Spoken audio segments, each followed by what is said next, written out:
I'm Roger Baily. I'm the Asset Management Director for Tideway, which is the company recently formed to deliver the Thames Tideway Tunnel.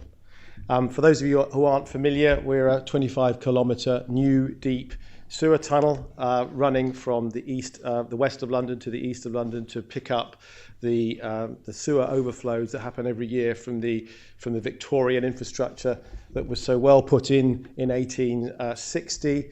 But is now overloaded, and it leads to something like typically 40 million tonnes of storm sewage into the River Thames every year. Last year was in fact over 60 million because of all the heavy rain at the beginning of the year. So our job is to put the tunnel in and connect that up to the Thames water system and end up at the end of the day with a cleaner river, cleaner in terms of the ecology, dissolved oxygen levels, health, lower health risks, and aesthetics. 10,000 tonnes of rubbish goes into the Thames in every year, and 70% of fish caught recently in the estuary had plastic in their system. So there's a serious problem there.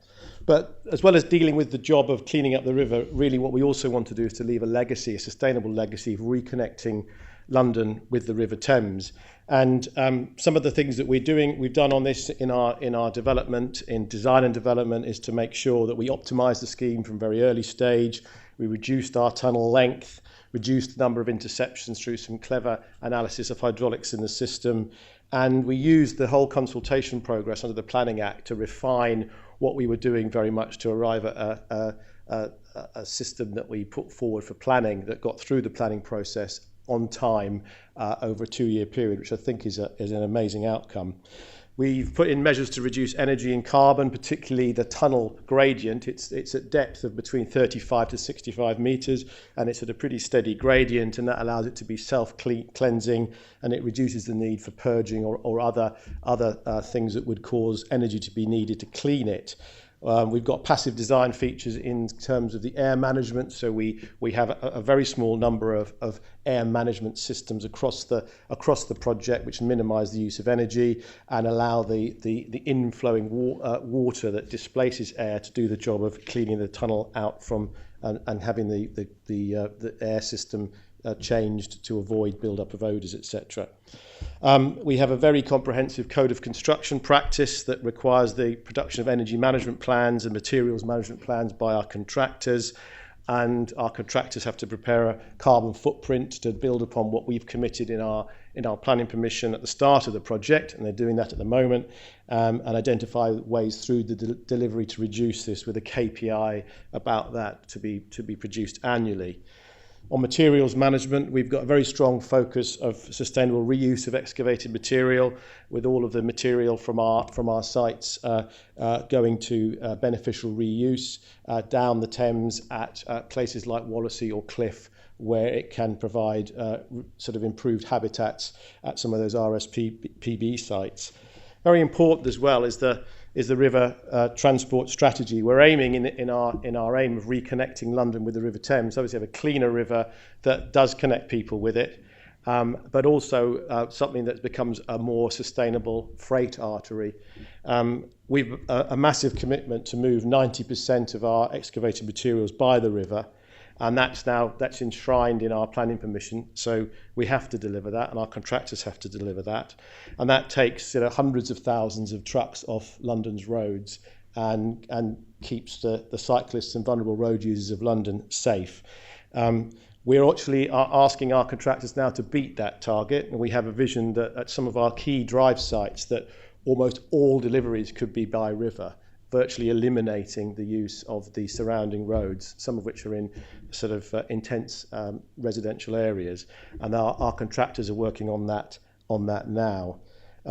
We on the project believe that a project like ours, right in the middle of London, that is being paid for by Thames Water customers and Londoners, we have a massive obligation to bring wider benefits like health and safety. We're a huge project. There's 19,000 person years of direct employment on this project, and if we were a good construction project, we would kill 2 people, seriously injure 150 people, have 2,600 first aid cases, and 206 people would end up with a life-changing health impact, which is just unacceptable. for us, and we want to be delivering this project without a single serious injury, let alone a fatality. Easy to say, very, very difficult to do, but we're absolutely committed to that, and we've put things in our works information for our contractors to price, and we're working with our contractors now very positively to deliver that. And if we could deliver something like that of a project of this size, we would move the centre of gravity of what's acceptable in construction, and that's what we're trying to achieve. And that is certainly something that we think is a sustainable goal here. It also applies to river training. If you go out to the Thames now, when there's about 12 freight movements along the river, quarries bringing rubbish in, aggregates coming in for the concrete depots. When we come along, there'll be 32 freight movements. A lot more people required. It's a very tricky stretch of navigation to navigate because of all the bridges. Training is very, very, very important, and we are doing an awful lot in actually writing new codes of practice for marine operations to make sure we go beyond what a normal client would do in order to put something back into the river, so that not only can we deliver safely our freight strategy, but also it's there in the future for a more sustainable and more modern use of the river going forward. Lots of public realm we create along the river, notably at Blackfriars, where we need to make sure that that is also sustainable. That's the only thing that people will see very much when a project is complete. And on employment and skills, we are very keen that we do our piece on apprentices.